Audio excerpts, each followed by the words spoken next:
आजच डाउनलोड करा आणि तुमच्या आवडत्या मालिकांचा आनंद लुटा। तुम्हाला नमस्कार करते म्हणजे माझं व्रत पूर्ण होईल। सुखी रहा। हा.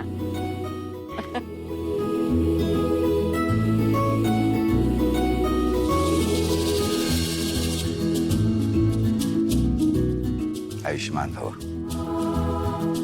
चला चला, खूप भूक लागली। सकाळपासून उपाशी आहे। आता जेवण हेच माझ्यासाठी सुख आहे। बेबे मीरा कुठे आली नाही अजून? ती खोलीत असेल वेदासोबत। दादा जाऊ दे ना, मला भूक सहन होत नाही आता। आपण जेवून घेऊया सगळे, वेदा आणि ती जेवतील नंतर। मंजिरी, तुझाच नियम आहे ना घरातल्या सगळ्या सदस्यांनी एकत्र जेवायला बसायचं म्हणून, मग मीरा का नाही? दादा ती कुठे या घरची सदस्य आहे? नर्मदा, चल वहिनी ये।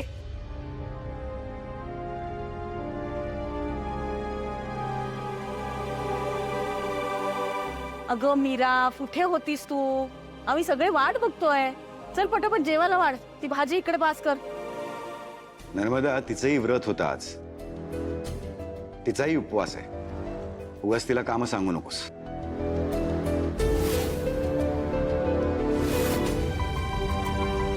दादा अरे ती जेवेल ना नंतर, आपल्या बरोबरच बसायला हवंय का तिने? मी तुम्हाला सगळ्यांना एकदाच आणि शेवटचं सांगतोय, सगळ्यांनी लक्षात ठेवा, मीरा आपल्या सोबतच जेवायला बसेल।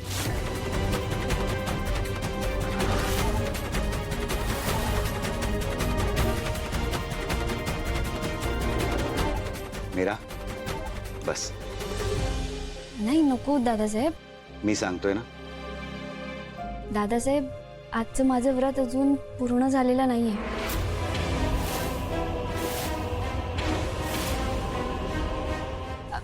यांच्या पाया पडल्याशिवाय वटपौर्णिमेचा उपवास कसा सोडणार ना?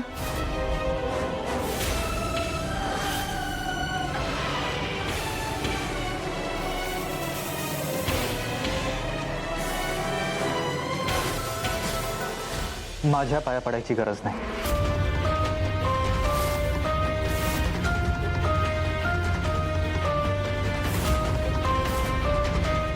आपण नवरा बायको नाही आहोत।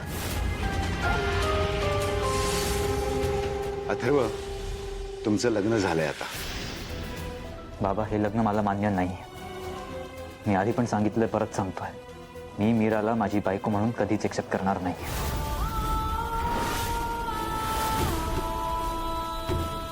दादा अरे असं काय करतोस? व्रत पूर्ण झालं नाही तर मीरा वहिनी जेवणार कशी?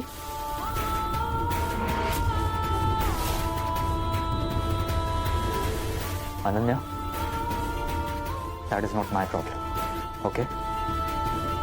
तुझा प्रॉब्लेम नसेल तो कदाचित, पण ती तुझी जबाबदारी नक्कीच आहे। तिला पाया पडू देत। जबाबदारी? बाबा, माझा आणि मीराचा काही संबंध नाही।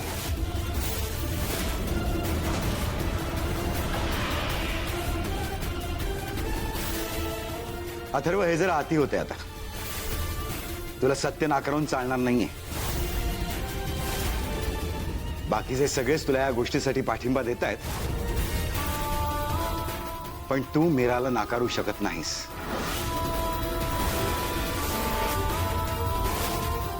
आणि तुम्ही सगळेही लक्षात घ्या, उद्या लग्नानंतरची सत्यनारायणाची पूजा झाल्यानंतर तुम्हाला सगळ्यांना मीराला या घरची सदस्य म्हणून स्वीकारायचे।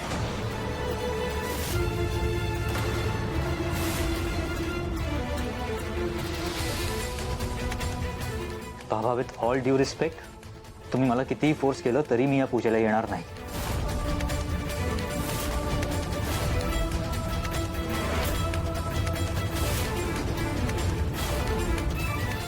I'm sorry.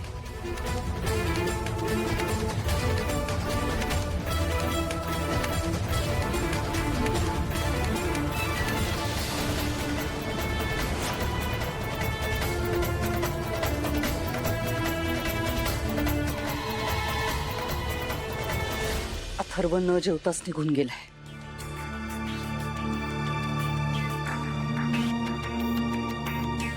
वहिनी वहिनी तुम्ही तरी दादा का हट्ट धरून बसलायस तू आणि ते सुद्धा या मुलीसाठी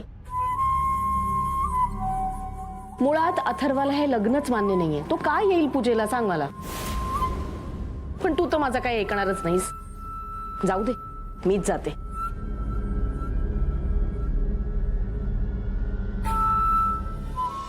दादासाहेब तुम्ही या गोष्टीचा पुन्हा एकदा विचार करा चल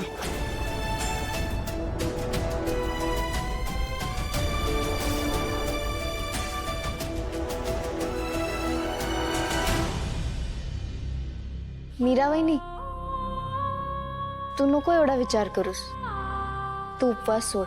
अनन्याताई हे बघा मी प्रथा नाही मोडू शकत. बाबा उद्याची पूजा कशी होणार आहे?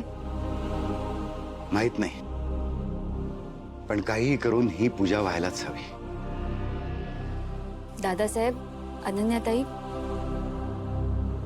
हे बघा तुम्ही अजिबात काळजी करू नका. ही पूजा नक्की होणार. माझ्यावर विश्वास ठेवा.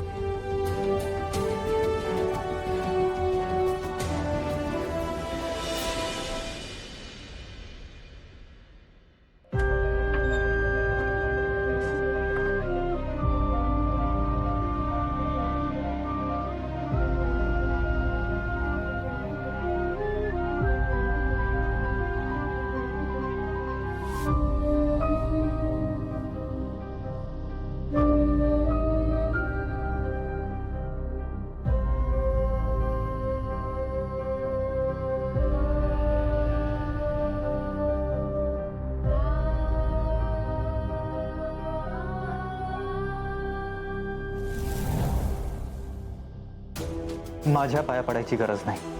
आपण नवरा बायको नाही आहोत.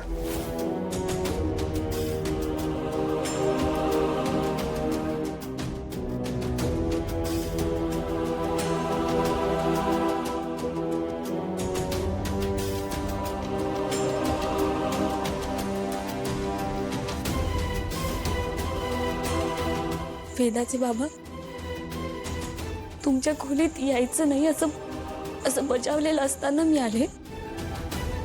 त्यासाठी मला माफ करा. मला माहितीये तुम्हाला हे लग्न मान्य नाहीये. माझा पत्नी म्हणून तुम्ही स्वीकार केलेला नाहीये. पण आता तुम्ही माझे पती आहात. नाही उपवासाने भूक सहन झाली नाही म्हणून मी पाया पडायला आले नाहीये. पण व्रत पूर्ण झालं नाही तर त्याचा काहीच उपयोग होत नाही म्हणून आले. व्रत पूर्ण झालं तरच नवऱ्याला उदंड आयुष्य लागतं असं म्हणतात. तुम्हाला निरोगी आणि सुखी आयुष्य लाभो.